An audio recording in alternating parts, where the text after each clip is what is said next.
नमस्ते इंडिया। कभी कभी जल्दबाजी में खाना बनाने वक्त खाना कई बार जल जाता है। रोटियां, पराठे, सब्जी और कई बार तो दाल भी जल जाती है। खास तौर पर सुबह में जॉब पर जाना होता है, बच्चों को स्कूल में भेजना होता है, टिफ़िन पैक करने होते हैं। तो ऐसे में कई बार खाना जलने के चांसेस बहुत ज़्यादा बढ़ जाते हैं और ऐसे में मजबूरन में खाना वही जला हुआ खाना खाना पड़ता है, क्योंकि दूसरा कुछ बनाने के लिए टाइम नहीं होता है। देखिए, जला हुआ खाना किसी को भी नहीं खाना चाहिए। ख़ास तौर पर जो लोग नॉन वेजिटेरियन होते हैं, वो लोग जला हुआ मीट, मांस काफ़ी ज़्यादा पसंद करते हैं। आग पर भुना हुआ मीट काफ़ी ज़्यादा पसंद करते हैं। जला हुआ खाना किसी को भी नहीं खाना चाहिए, क्योंकि इससे आपको कई तरह से नुकसान हो सकते हैं। हमने तो बहुत सारे लोगों को ये बोलते हुए भी सुना है कि जला हुआ खाना खाने से कैंसर तक हो सकता है। अब ये बात कितनी सच है, कितनी झूठ है, इसके बारे में आज हम इस वीडियो में जानने वाले हैं। और आपको जला हुआ खाना क्यों नहीं खाना चाहिए, आपको कैसे नुकसान पहुंचाता है, इसके बारे में आज हम इस वीडियो में जानने वाले हैं। इससे पहले अगर आप मेरे चैनल पर नए हो तो आप मेरे चैनल को ज़रूर सब्सक्राइब कीजिए, क्योंकि इसी तरह बेहतरीन वीडियो आपको मेरे चैनल से रोज़ाना मिलती रहेगी। सबसे पहले तो हम ये बात कर लेते हैं कि जला हुआ खाना हमें क्यों नहीं खाना चाहिए। देखिए, जब आप कच्ची खाने की चीज़ों को, जैसे कि सब्जियां हैं, उसको जब आप पकाने के लिए आग के ऊपर डालते हो, पैन के अंदर डालते हो, तो इसके अंदर कई ज़्यादा केमिकल चेंजेस होते हैं। ये केमिकल चेंजेस उस कच्ची खाने की चीज़ों को खाने लायक बनाता है। जब आप ये जो केमिकल चेंजेस है वो हीट बढ़ने पर, यानी कि तेज़ आग पर काफ़ी ज़्यादा, बहुत ही उसकी जो प्रोसेस होती है केमिकल चेंजेस की, वो काफ़ी ज़्यादा तेज़ हो जाती है। अब ये केमिकल चेंजेस आपकी बॉडी को फ़ायदा भी देता है और नुकसान भी पहुंचाता है।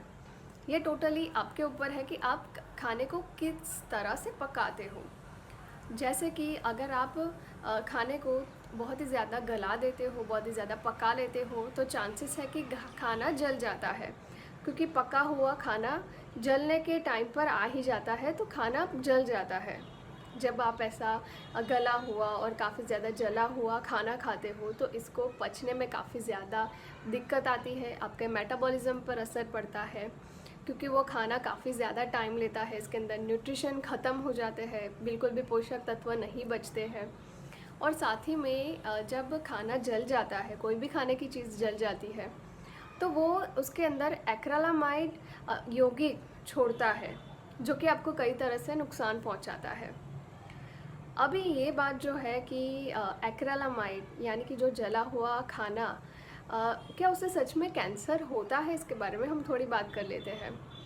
देखिए, एक्रिलामाइड वाला जो खाना होता है, यानी कि बहुत ही ज़्यादा अगर खाना जल जाता है, तो इसके अंदर एक्रिलामाइड की संख्या है वो काफ़ी ज़्यादा बढ़ जाती है। तो ऐसे में बहुत सारे जानवरों के अंदर अब ये कैंसर के केसेस आए हैं कि जला हुआ खाना खाने पर कई ज़्यादा एनिमल्स में कैंसर का कारण ये एक बन चुका है। मगर इंसानों की बॉडी के अंदर ये अभी तक कभी भी प्रूव नहीं हुआ है कि इंसान को एक्रिलामाइड से कैंसर हो सकता है कि नहीं हो सकता है। ये अभी तक इसका कोई भी रिसर्च नहीं हुई है और ना ही इसकी कोई रिज़ल्ट आया है। तो अभी जला हुआ खाना खाने पर कैंसर होता है कि नहीं होता है, ये बात तो पक्की नहीं है। मगर एक्रिलामाइड खाने से, यानी कि जला हुआ खाना खाने से, आपके पेट को, आपके डाइजेशन को काफ़ी ज़्यादा गंभीर चीज़ें आपको झेलनी पड़ सकती है। जैसे कि आपका पेट ख़राब हो सकता है, आपका मेटाबॉलिज़्म एकदम वीक हो जाता है, क्योंकि इसके अंदर बिल्कुल भी न्यूट्रिशन नहीं होते हैं। आपकी बॉडी के अंदर के जो न्यूट्रिशन है उसको काम करना पड़ता है उस जले हुए खाने को पचाने के लिए। और साथ ही में ये आपका डाइजेशन भी पूरी तरह से ख़राब कर देता है। देखिए, खाने को इसलिए हमेशा से कहा जाता है कि खाने को हमेशा धीमी आंच पर पकाकर खाना चाहिए। धीमी आंच पर जब आप खाना पकाते हो, तो उससे क्या होता है कि खाना जलने के चांसेस बिल्कुल भी नहीं रहते हैं। हाँ, मगर आपको ये बात का भी ध्यान रखना है कि आप जितनी देर खाने को पकाओगे, उसके पोषक तत्व उतने ही कम होते जाएंगे।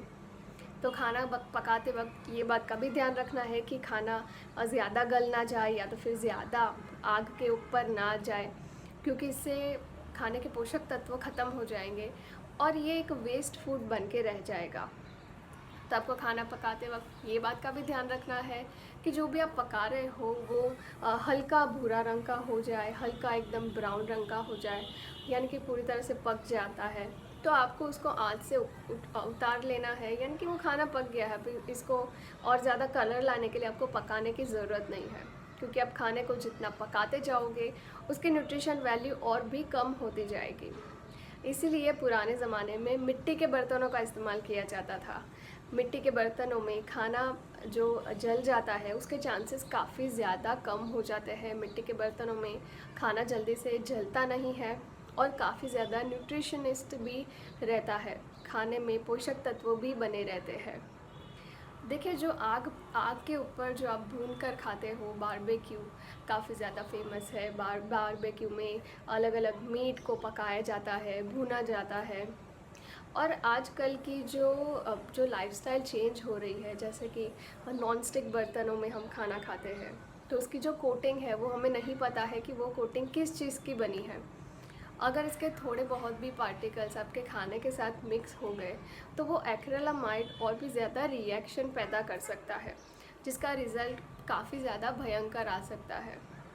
तो आजकल की जो लाइफ़स्टाइल जो बदल रही है, जो आप वेसल्स, जो आप बर्तनें यूज़ करते हो, उसके बारे में भी आपको एक बार सोचना चाहिए कि आपके लिए आपको कौन से बर्तनों में खाना पकाना चाहिए।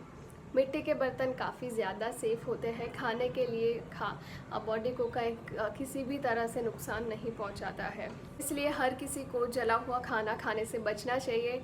इस वीडियो को आप ज़्यादा से ज़्यादा शेयर कीजिए और मेरे चैनल को सब्सक्राइब करना ना भूलें।